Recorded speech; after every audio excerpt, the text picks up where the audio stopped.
presenting today on loyal barbarians and wealthy heroes, Byzantine and Norse attitudes towards the Varangian Guard. Thank you very much. And I shall now start sharing my screen. Please do let me know if the screen is displaying properly.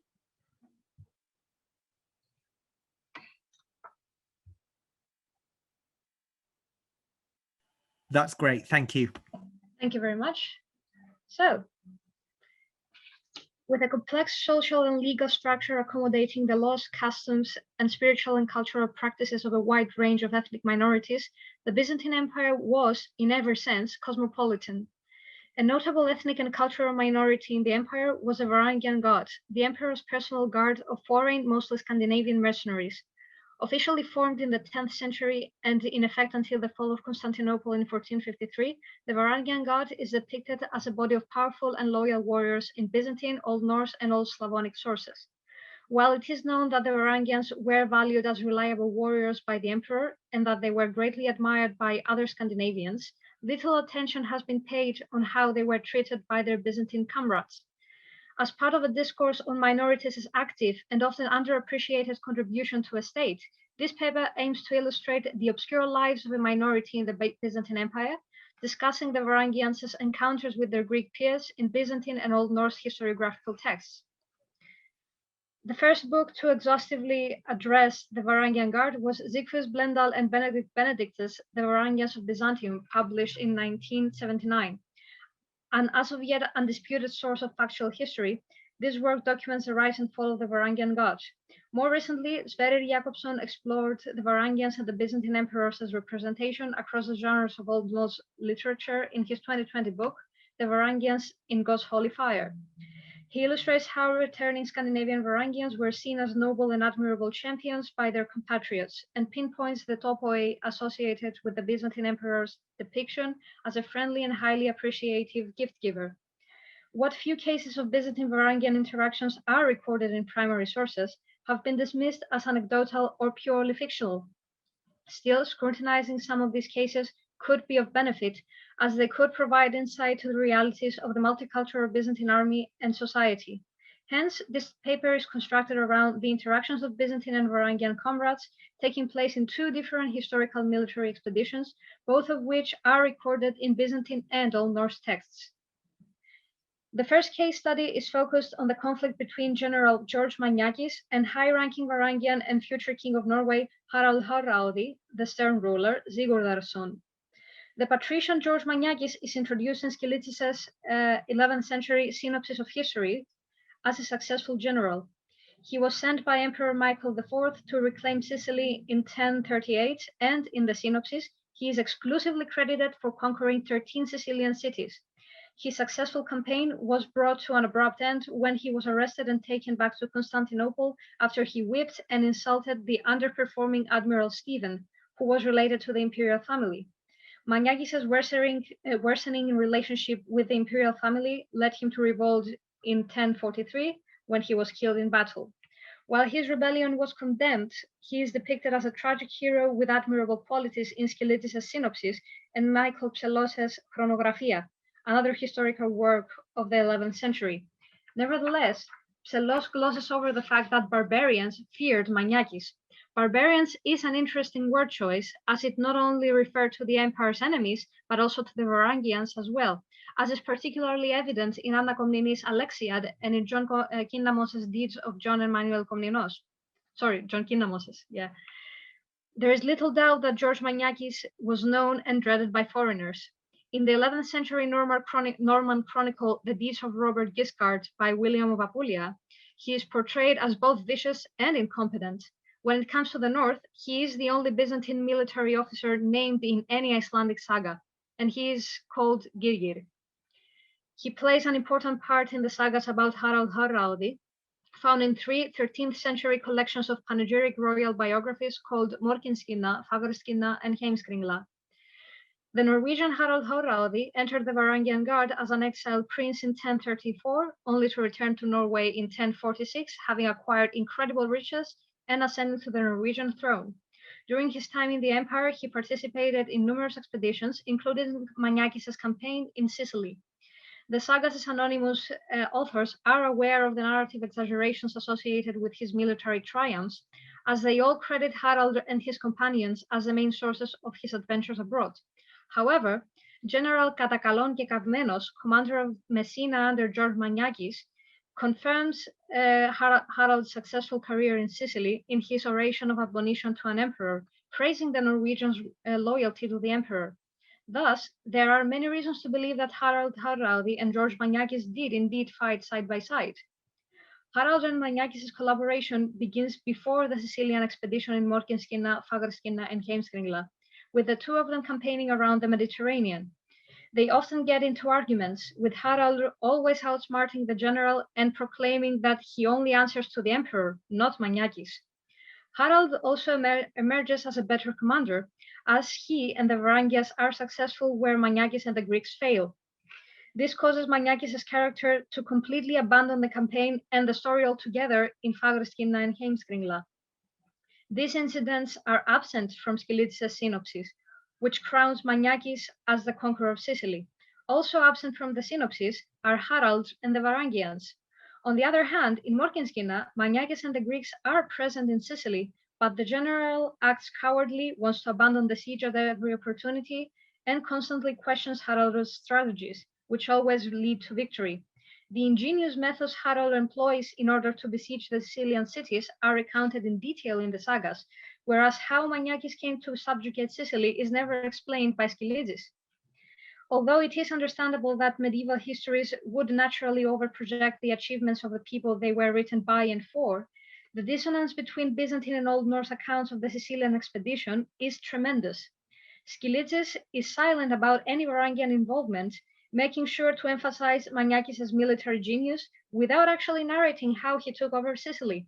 This does raise questions, as Maniakis' strategies and battles in Asia Minor are recounted in detail in previous chapters.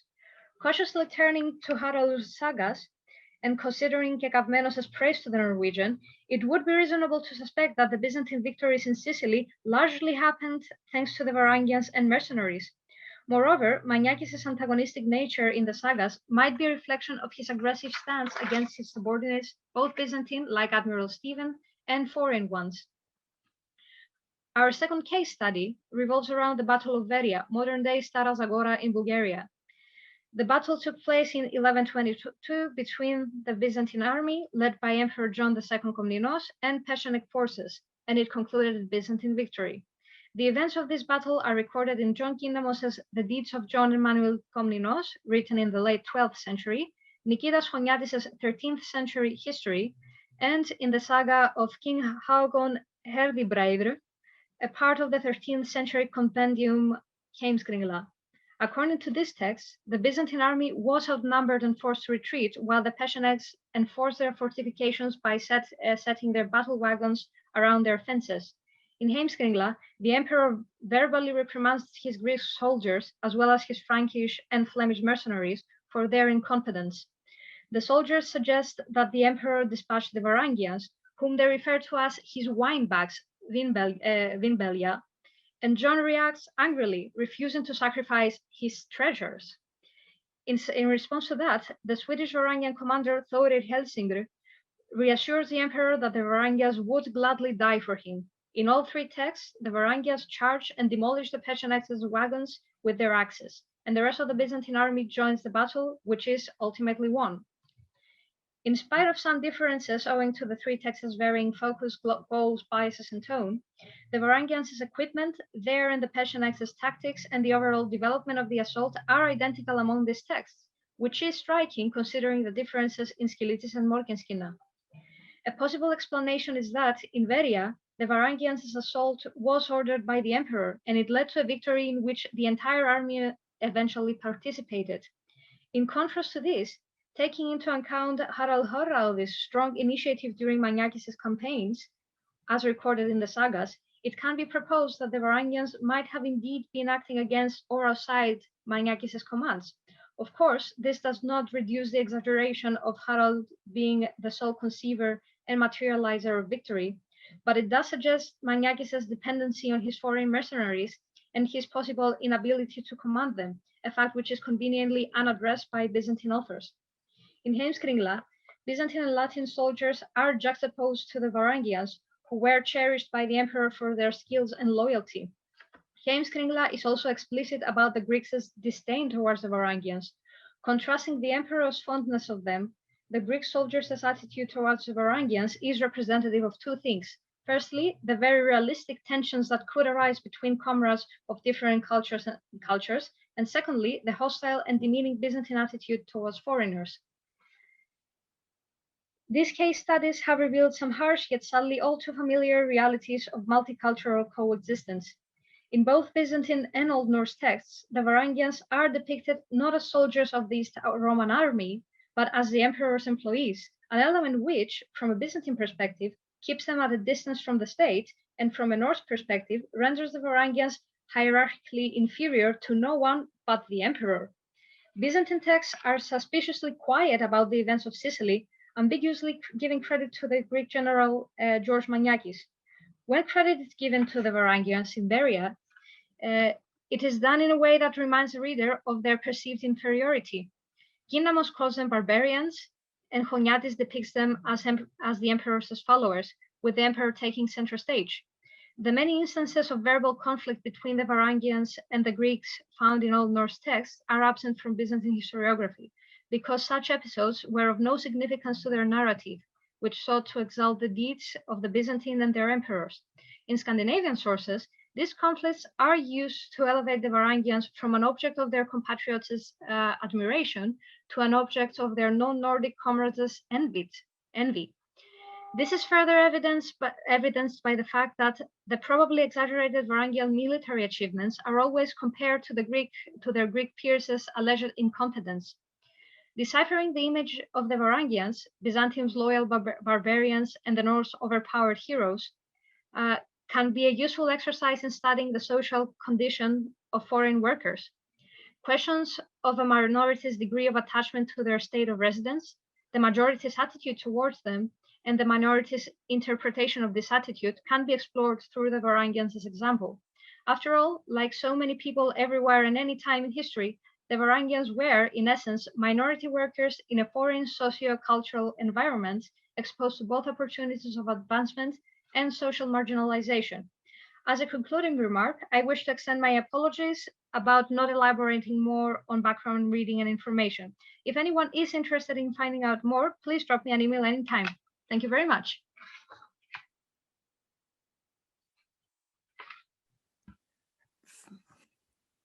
Thank you very much for that fascinating paper, Agni, much appreciated. So we will now go to Dr. Joanna de Groot from the University of York, who is speaking on Inside and Outside the Tent, speaking back to Orientalist images of 19th century Iran. Joanna. First of all, hello, everybody, and thanks to the Social History Society, who I've been involved with on and off for a long time and think is a very valuable institution, for including me in the conference. I'm just going to do the share screen bit now, so give me a moment.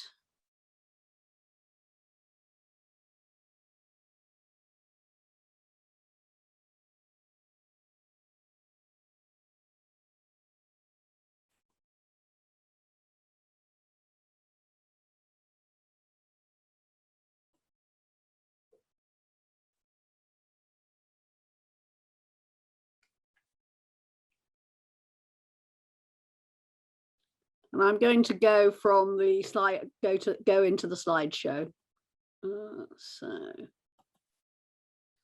So you can see from the title that I'm asking a question about 19th century Iran. And I should explain that I'm currently involved in producing a monograph on the social history, the specifically social history of 19th century Iran. And I'm looking forward to hearing from colleagues who have ideas about how to do social history, particularly from visual as well as written sources. And I've pitched this not for fellow Iranian specialists, but for fellow social history and cultural history specialists.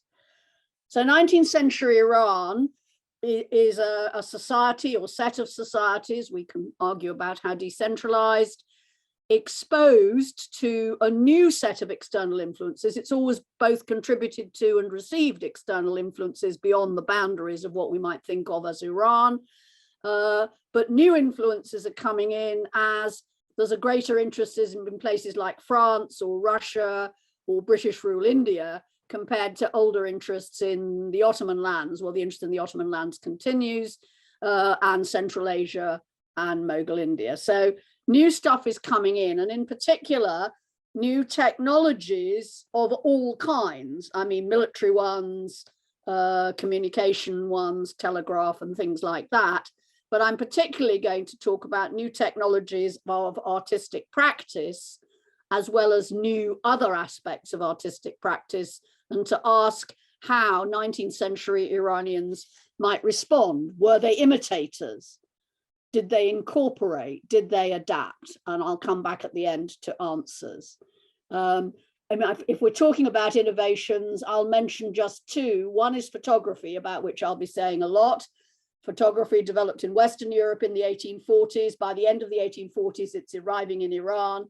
And by the 1850s and 60s, it's being promoted by, particularly by the elite. By the 1880s and 90s, it's much more widespread among urban middle groups. And the other would be lithography, a form of printing to which the Iranians took like ducks to water, which sustained illustrated books, illustrated newspapers, as well as written text. Okay, but I'm going to go straight to my practitioners. I've chosen 4 practitioners, 2 who worked in what we would call painting and 2 who worked in photography. And I will quickly introduce them. Here they are. Starting with the one who started soonest, Ismail Jalayir. We don't actually have any pictures of him, but here is one of his earliest pieces of work, a wonderful traditional piece of Iranian lacquer work meant to hold pens with his name on it, but where actually he's portraying people in an interesting style that draws both on Iranian art practice going back to the 15th century, but also on practices which Iranians have encountered by meeting European artists. So some of the ways in which the body poses and the flowers are already, if you like, composite. A near contemporary is Abul Hassan Ghafari, Sani al-Mulk, who was a court artist, and as this particular picture of him shows, also got into lithographic printing. He was trained, like Jalayir, at the new Dar al-Fanun, the new, what we would probably think of now as a further education college, sliding into university, at which young men were being introduced to new types of education, new kinds of mathematics, but also new technologies like photography, alongside science and lithography as well. Okay, and then flipping to the right of the picture, I'll introduce you to Dost Ali Khan, Muaya al-Mamalek, born in the 1870s, lived into the 1960s. You can see him in his dandified French carte de visite guise with a pal. He was born into an elite family, spent time in Paris as a young man, and becomes a photographer about whom you'll be learning more. And the photographer I'm setting him alongside is Antoine Sevrugin, born probably in Georgia of mixed Russian, Georgian, Armenian parentage, moved as a young man to Tehran, where basically he worked for the rest of his life. So we can have an interesting discussion about what his actual cultural identity was. But he's here presenting himself as a smart, westernized entrepreneur. He was a very successful entrepreneur.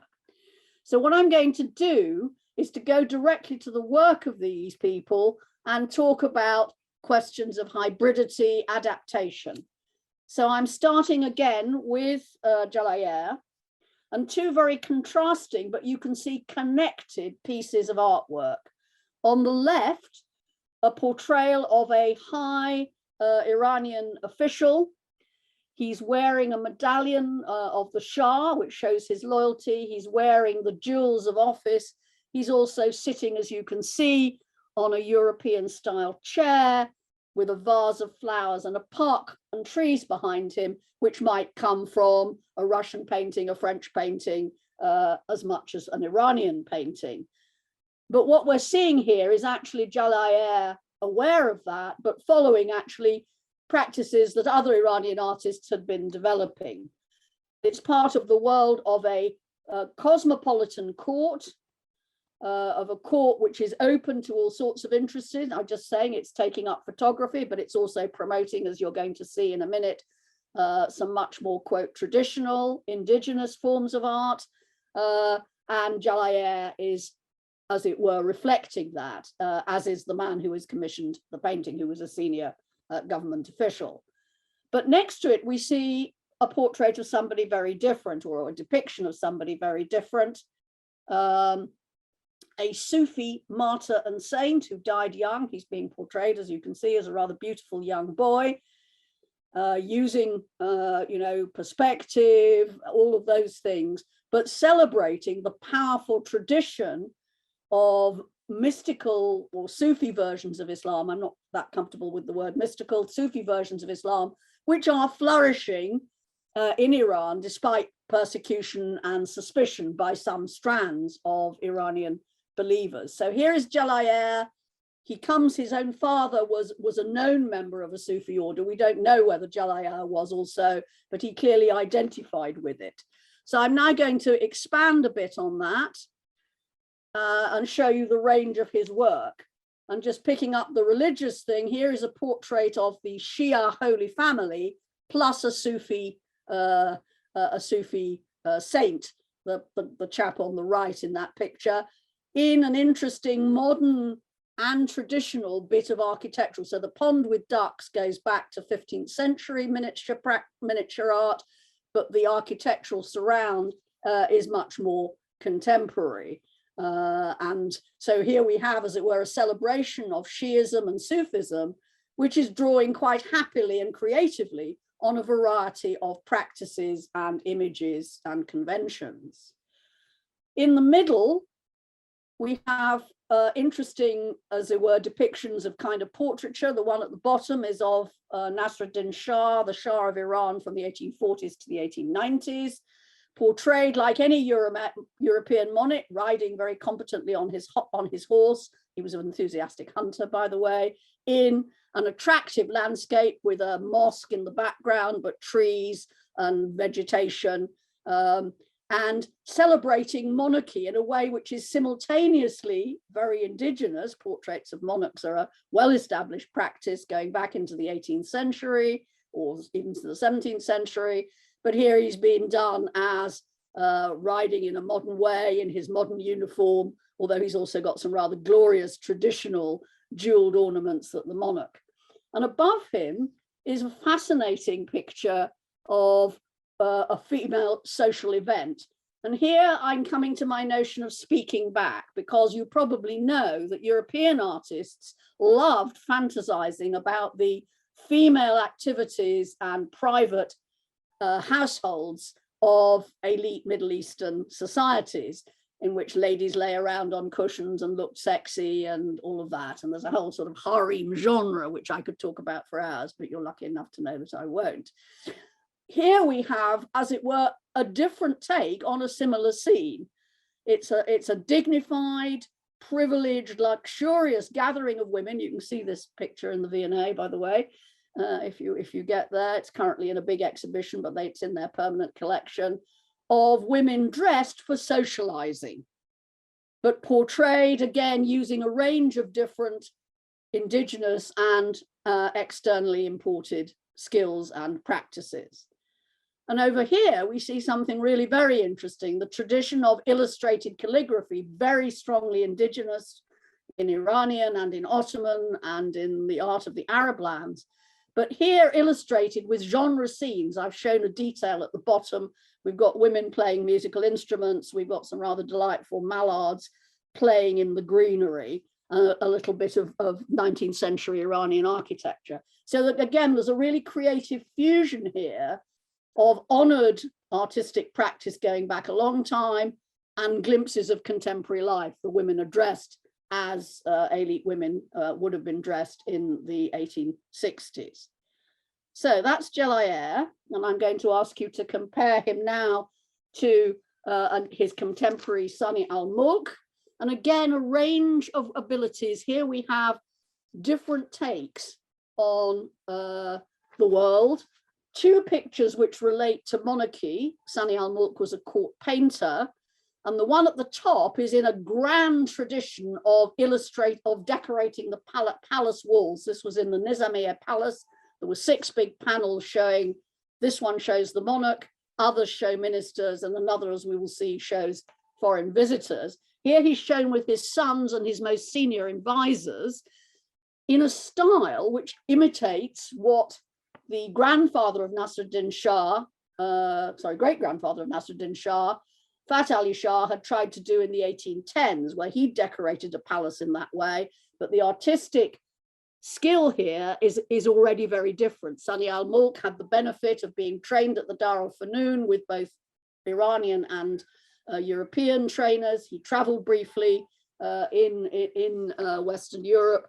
So he's been exposed to a range of things. So we're seeing here conventional poses and dress, but also facial modeling and costumes, which are very, very contemporary. And of course, that goes further in the very lovely portrait of a Qajar court official at the left, the beautifully naturalistic picture of a young man in his tall hat, which was the signal of aristocracy, and his coat that you see at the left. Could also be, this kind of realism could also be turned to satire, a very satirical portrait at the bottom right, and it's done in the poses are very traditional, but the message is very contemporary, of a young ruler surrounded by these not necessarily friendly and certainly slightly caricatured advisors, including, I might say, an African Iranian, and there's a whole theme there I could talk about the neglected role of African Iranians in the history of 19th century Iran. But this didn't mean that Sani al-Mulk couldn't also produce art that played to the powerful religious elements of culture. And on the bottom left, you see a portrait of the Prophet Muhammad, which is part of a religious text, which you could see more of. And again, the relationship between visual representation and calligraphy, of course, which is a very powerful Iranian and Muslim art tradition. And thinking about otherness, I'll guide you to another panel from the Nizamiya set of panels at the top left, where we see 2 Qajar court officials in their long, rather old-fashioned robes, quite deliberately old-fashioned, escorting an Ottoman and 2 Frenchmen. One of them is somebody you may have heard of, Arthur de Gobineau, who later becomes rather infamous for his thinking about ethnicity and diversity. But he was currently, in the 1860s, he was the ambassador to Iran, and he's portrayed with his companion. So here is Sani al-Mulk portraying other people who for him are others, but others with whom he engages culturally and artistically. For example, in his development of his skills as a lithographer, bottom left, a portrait of one of the prominent writers in and around the court in Tehran, the capital city. But he also could work in a much more, quote, locally conventional way. The other paintings, the one at the right and the one at the bottom, come from an amazing set of illustrations to the 1001 Nights, which he was commissioned and worked on for probably nearly 10 years, which on the one hand are telling, illustrating the stories of the 1001 Nights with which we're familiar. And on the other hand are actually genre scenes of bathhouses and bazaars and bedrooms in 19th century Tehran. So here he is using the interesting genre of genre art, but using it in a very Iranian way. And actually, this is a style of painting that foreigners come to rather like, and we actually find Iranians specializing in cute watercolors of local scenes, which they know foreigners like to buy. Obviously, people want to ask me questions about any of these images later on, we can do that. But I'm moving on very rapidly to our two photographers, the first of whom, Dost Ali Khan Muayya al-Mamalek. Muayya Mamalek's a title, I'll call him Dost Ali Khan, born into a high official family who actually intermarried with the ruling dynasty. There's a rather impressive photograph of him as a little boy in the center of his various relatives and their associates. And you can see the wonderful mix there of dresses. The mullah in his turban and abba, the proper robes that signified a religious specialist, men in suits, men in more traditional Iranian jackets and trousers, and different kinds of hats. So this is a world in which people can pick and choose, and where also things like being a servant, you might be distinguished by dress. There's another African-American at the back on the left, near the left-hand window, if anybody's interested. And the house where Dost Ali Muayya al-Mamalek grew up, bottom left, as you can see, is equally hybrid in its building and decor. But he became fascinated by photographing intimate scenes. And one of the reasons I can't show you very much of his work is that some of it, first of all, is sequestered in private collections, which I've seen, but they don't allow reproduction. And secondly, he specialized in the erotic, and some of the, I think some of the images that he did, we would now only show with health warnings. But here he is showing a familial scene, a servant carrying a baby, group of women and attendants in the interior of his own home. These are his relatives and servants. And he's quite famous for having, and I'm going to the next picture, contributed to the major reconfiguring of family photography. So over on the left, we can see the sort of carte de visite, itself an imported visual form, which is flourishing from the 1860s onwards. And by the 1880s, 90s, when this is happening, 1890s, around 1900, very popular. So a family scene there, three generations, a group of women, interestingly posed as reading with their shoes off, relaxing in the garden. And then a couple of rather sort of jokey, erotic, exotic pictures, which I think interestingly, again, speak back to the exoticization of Iranians by foreigners in their depictions. The picture of a woman dressed up as a man flourishing a gun has an interesting experimental, and actually there's things I could say about gender and sexual fluidity in Iranian culture, which means that we should read that probably rather differently than if it had been taken by a, I don't know, a British or an American photographer. And the wonderful one of the two women with the man lying on the ground, which seems to me to be nothing other than a jokey version of family life. Have I got time to do my last photographer? Am I out of time? Well, we've got another minute, I think, or so, Joanna. So please, okay. A quick overview would be wonderful. Okay, so here is Antoine Savrugin, as you can see in the middle of this picture, lying down very comfortably, very much at ease, and photographing both, as it were, traditional Iranians in the merchant at the left, exoticized in a sort of observing ethnographic way, like the woman at the top right, very much playing with the harem genre bottom left, but then modernity, a carpet industry that is connected to international flows of investment, of raw materials and of finished products. Those women are not just cute craft workers, they are participants in a global industry. And a picture of Tehran in what was him for modern times around 1900, with trams and lamps and people in a new police force and all sorts of things going on that are not simply about tradition or exoticness, but are about the lived life of a modern city at that time.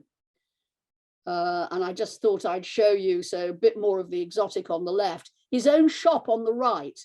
And what's interesting here is that you can see customers waiting to go in, and some of them are clearly local, but he also did a roaring trade in photographs that if you visited Iran, you went to his shop and bought yourself a photograph, say like the one of the Kurdish musicians and dancers on the left. And in European collections and books are loads of photographs whose origin is from Savrugin, so he's making a healthy living, as were the tile makers at the bottom right, who are actually reviving traditional tile making, both for elite patrons, but even more for foreign visitors. So I just want to conclude with one sentence. I'm putting this together to suggest that these practitioners should be seen as responsive and creative rather than passive and imitative. They pick and choose, they create syntheses, they're very consciously aware of the different modes of representation which they get to deploy as skilled photographers, lithographers, painters, and so on. And thank you for listening. I hope at least I've stimulated a bit of curiosity in this particular story. Thank you very much. Joanna, thank you so much.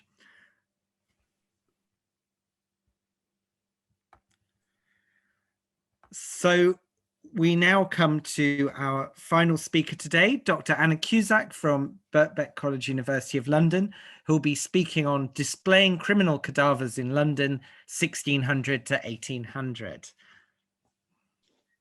Thank you. I'll just get my screen up to share.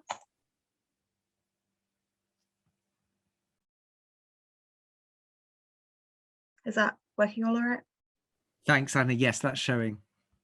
Wonderful. Well, thank you so much. And thanks to the Social History Society, both for this conference and also they've been quite supportive of my entire PhD journey, which has just come to its conclusion. So yeah, thank you. My research explored the marginal dead of 17th and 18th century London, both those who purposefully marginalised their dead, such as religious outsiders, specifically Quakers and Jews, and those whose method of death resulted in various categories of marginalisation. So in this latter category, I looked at suicides, but also the criminal, post-execution criminal cadavers. And it's one aspect of their treatment that I'm going to speak to you very briefly about today. So by the 17th century, there's 4 things that happen to the criminal corpse at or after its execution. It could be destroyed during the execution process itself, which is what happened to women who were burnt for high or petty treason. Corpses could be passed to or taken by the surgeons and to a lesser extent physicians for the purpose of anatomy demonstrations. The most common occurrence was that they were actually buried, either with great care, sometimes in churchyards and burial grounds, or with less care in a hole by the gallows. Or they could be displayed, which is the method I'm going to speak about today. So first I'm going to discuss the display of heads and quarters in London, those who were executed for treason by being hanged, drawn and quartered, before turning to the display of executed cadavers upon gibbets. So the physical locations of these types of display emphasize the marginal aspect the treatment of these human remains were subjected to. So we're going to begin with London Bridge, which is arguably the best known location for the display of traders' heads. During the 1590s, this gateway into the city was home to about 30 heads, according to the writer and traveller Paul Hertzner. Until 1577, these heads had been displayed over Drawbridge Gate at the northern end of the bridge, and thereafter they were relocated to the Great Stone Gate at the southern end. So in this image from 1610, the heads are clearly visible on the southern end of the bridge. Throughout most of the 17th century, London Bridge housed many, many heads until the last head that was placed upon it, which was that of William Staley in 1678. So Staley was executed at Tyburn for a drunken threat he made against the king during something called the Popish plot hysteria.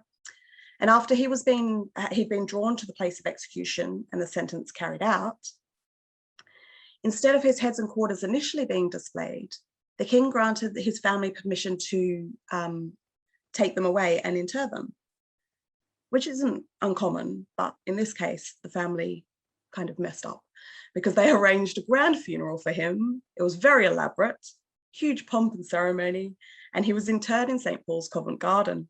And this huge ceremony incensed the king, and he ordered the body exhumed, and the quarters were then placed on the gates of the City of London, and Staley's head was placed on London Bridge, where it would remain until eventually, I think, it fell into the Thames and disappeared. This idea of exhuming a corpse and displaying it was not unheard of. In 1661, of course, famously, Oliver Cromwell, along with Henry Ayrton and John Bradshaw, were disinterred and dragged on a sled to Tyburn, where they were hanged and beheaded. Their bodies were buried in a pit there and their heads placed on poles on the south end of Westminster Hall. So Westminster Hall is another location in London that displayed heads over the 17th century. They displayed the heads of many of the regicides from 1660. They displayed the heads of the gunpowder plotters from 1606. And Thomas Armstrong, this is Thomas Armstrong, he was a Rye House plotter. He was executed on the 20th of June in 1684 at Tower Hill, as this etching depicts. Armstrong had 3 of his quarters displayed on various gates of the City of London, and the 4th was sent outside London to Stafford.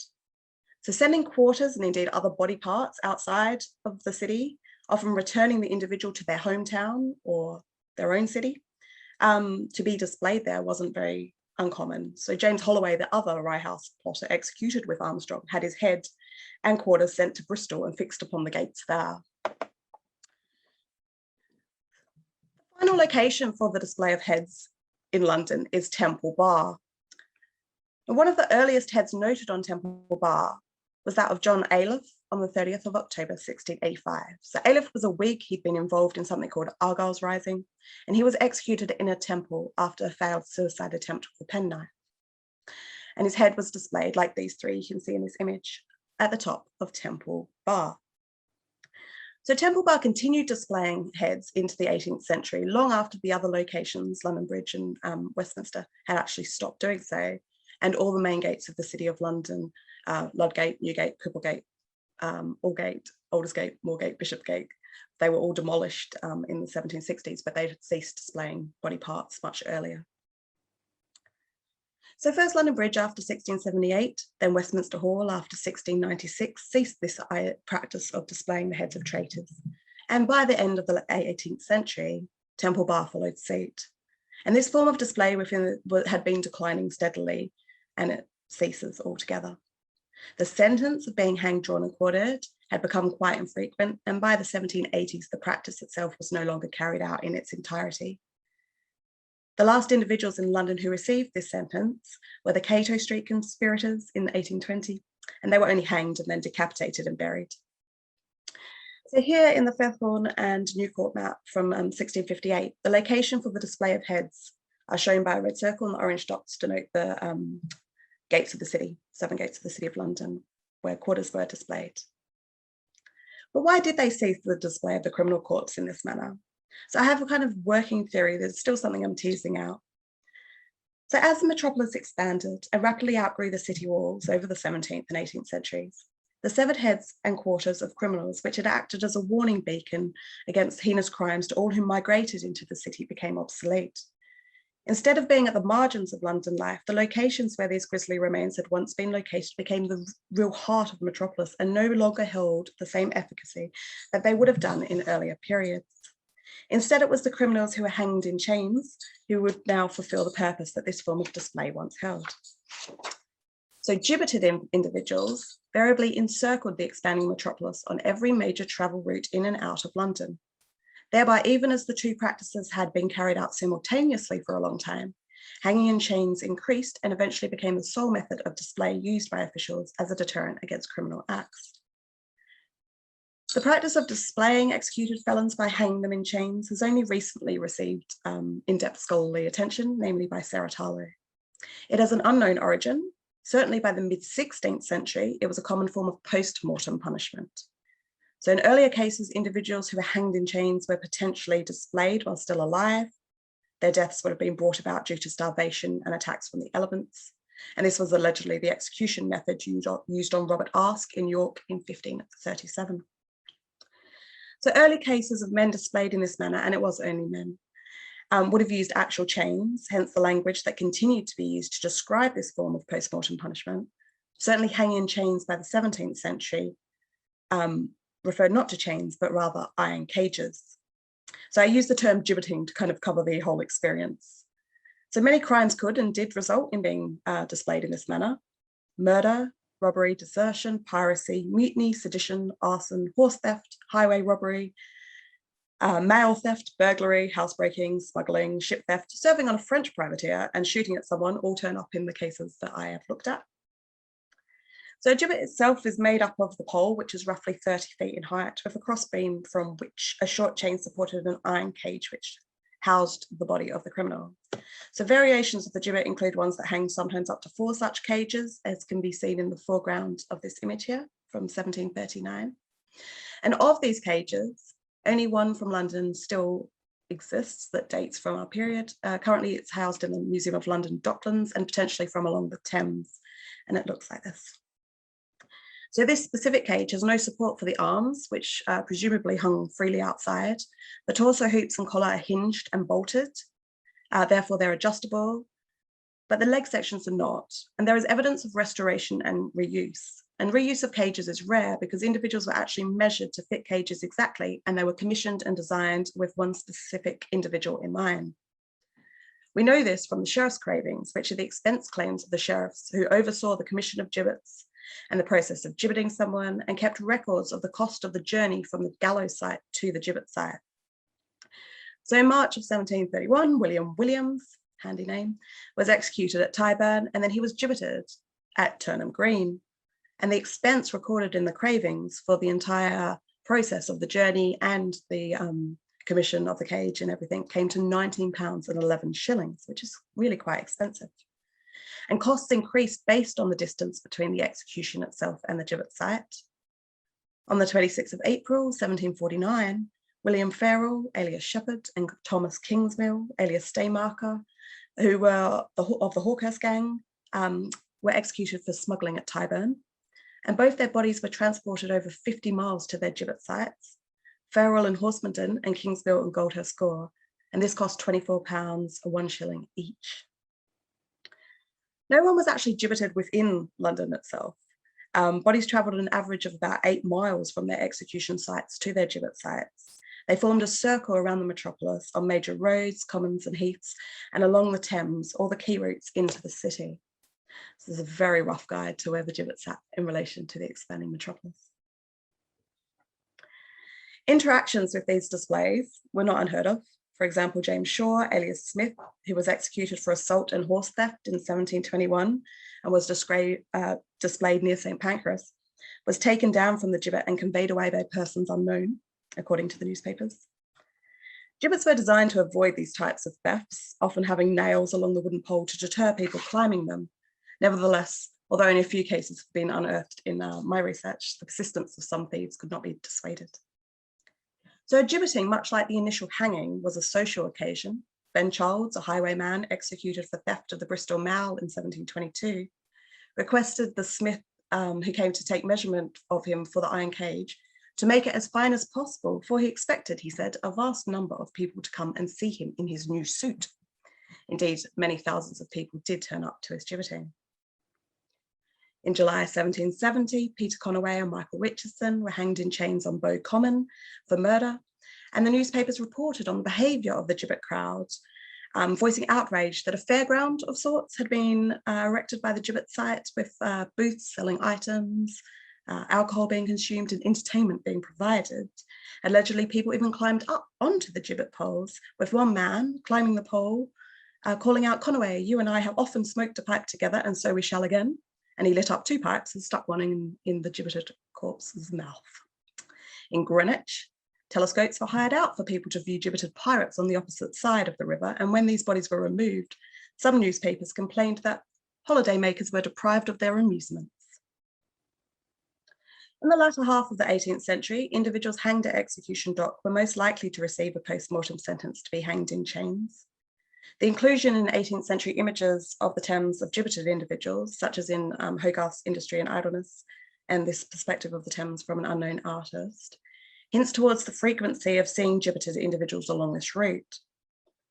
After the 1752 Murder Act, which was an act where anyone who was a murderer was either given to surgeons for dissection or hanged in chains, hanging in chains actually becomes a sanctioned punishment for the first time, even though it was in use beforehand. And the choice of being dissected or hanged in chains was left to the discretion of the judge, as nothing specific was outlined as to who should receive which punishments. And the Court of Admiralty seems to have favoured hanging in chains over dissection, as their concerns with the visibility of the punishment. What did it matter if a sailor was anatomised, if the visual impact of such an action would have not been apparent to any passing ships? So men continued to be gibbeted in England until 1832, but the practice had declined substantially. Indeed, it peaked before it was formalised in law in 1752. And the first half of the 18th century saw the most gibbetings. In 1834, it was abolished completely.